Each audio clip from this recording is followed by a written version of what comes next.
Hi friends, അപ്പോൾ ഇന്ന് ചേച്ചിൻ്റെ മോൻ്റെ കെട്ടുനിറയ്ക്ക് പോകാൻ കേട്ടോ എല്ലാവരും കൂടിയിട്ട്. ഇപ്പോൾ കെട്ടുനിറ നടക്കുന്നത് ഒരു അടിപൊളി സ്പോട്ടിലാണ് കേട്ടോ. നമ്മുടെ ഗ്രാമത്തിൻ്റെ കാഴ്ചപ്പാട് അങ്ങനെ ഉരിച്ചു വെച്ചിരിക്കുകയാണ് കേട്ടോ. എനിക്ക് ഭയങ്കര ഇഷ്ടമായി അമ്പലവും ആൽമരവും എല്ലാം. ഞങ്ങൾ പോയതും കെട്ടുനിറയൊക്കെ തുടങ്ങിയിട്ടോ.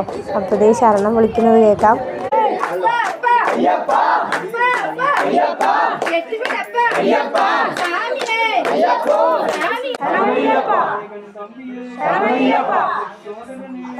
അമ്പലത്തിൻ്റെ ഫ്രണ്ടിൽ കൂടെ ഒരു കുഞ്ഞു ചാല്, കൃഷിക്ക് ആവശ്യമായിട്ടുള്ള വെള്ളം അതിലൂടെ പോകുന്നുണ്ട് കേട്ടോ. നല്ല വെള്ളമാണ്. ഇപ്പോൾ കുട്ടികൾ അതിൽ നിന്ന് കളിക്കുകയാണ്.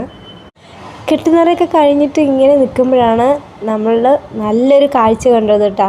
ആ കാഴ്ച അടുത്ത് നിന്ന് കാണണമെന്ന് പറഞ്ഞിട്ട് പിള്ളേർ ഒരേ വാശിയായിരുന്നു. അപ്പോൾ അത് കാണാൻ വേണ്ടിയിട്ട് അടുത്ത് നിന്ന് കാണാൻ വേണ്ടി പോയതാണ് കേട്ടോ. നമ്മുടെ പാലക്കാട് കണ്ടം പൂട്ടുക എന്ന് പറയും കേട്ടോ. അപ്പോൾ ഈ കണ്ടം പൂട്ടുന്നത് കാണാൻ നല്ല രസമായിരുന്നു. നമ്മുടെ കുട്ടികൾക്കൊക്കെ കാണുന്നത് ഭയങ്കര കൗതുകമായിരുന്നു. നമ്മളും ചെറുപ്പത്തിൽ ഇതൊക്കെ ഒരുപാട് കണ്ടിട്ടുണ്ട്. പിള്ളേരെ അടുത്ത് കൊണ്ടുപോയി കാണിപ്പിച്ചപ്പോൾ നല്ല സന്തോഷമുണ്ടായിരുന്നു.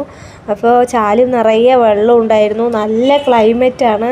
ഇവിടെ നിന്ന് നോക്കുമ്പോൾ ആ അമ്പലവും കെട്ടുനിറ കഴിച്ച അമ്പലമാണ് കേട്ടോ കാണുന്നത്. ഇത് നമ്മുടെ ചിറ്റൂർ തന്നെ വളവ് പാലത്തിൻ്റെ ഉള്ളിലുള്ള അമ്പലമാണ് കേട്ടോ. എനിക്ക് എന്തായാലും അമ്പലവും പാടവും എല്ലാം ഇഷ്ടപ്പെട്ടു കേട്ടോ. നല്ല സീനറി ആയിരുന്നു. അടിപൊളിയായിട്ട് വീഡിയോ എടുക്കാനൊക്കെ പറ്റിയിട്ട് അതിൻ്റെ ഒരു സന്തോഷം ഉണ്ടായിരുന്നു. അങ്ങനെ ഭംഗിയുള്ള കുറേ കാഴ്ചകളെടുത്തു, ഗ്രാമീണ കാഴ്ചകളെടുത്തു, കുറേ വീഡിയോസ് എടുത്തു, കുറേ ഫോട്ടോസ് എടുത്തു.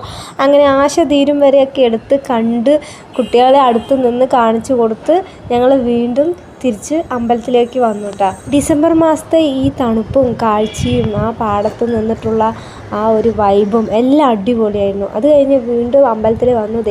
പൂജയൊക്കെ കഴിഞ്ഞ് പഞ്ചാമൃതം കിട്ടിയിട്ടോ. പിന്നെ അപ്പോഴേക്കും ആ കെട്ടുനിറച്ച് പോകുന്ന ആ സ്വാമികളുടെ വണ്ടി വന്നിരുന്നു. അപ്പോൾ ഇനി കുറച്ച് നേരം കഴിഞ്ഞാൽ അവർ പുറപ്പെടും. അപ്പോൾ രാവിലത്തെ ഫുഡ് ഇഡ്ഡലിയായിരുന്നു. ഇഡ്ഡലിയൊക്കെ കഴിച്ചു. അത് കഴിഞ്ഞതും സ്വാമിമാർ പോകാനുള്ള ഒരു തിരക്കായിരുന്നു. അപ്പോൾ ശ്രീയാമോൾ കാല് പിടിക്കാൻ വേണ്ടിയിട്ട് പോവാണ്. അപ്പോൾ ചേട്ടൻ സമ്മതിക്കുന്നില്ല, ഞാൻ അത്ര വലിയ ആളായിട്ടില്ല എന്ന് പറഞ്ഞ് അവൻ ഓടി പോവാണ്.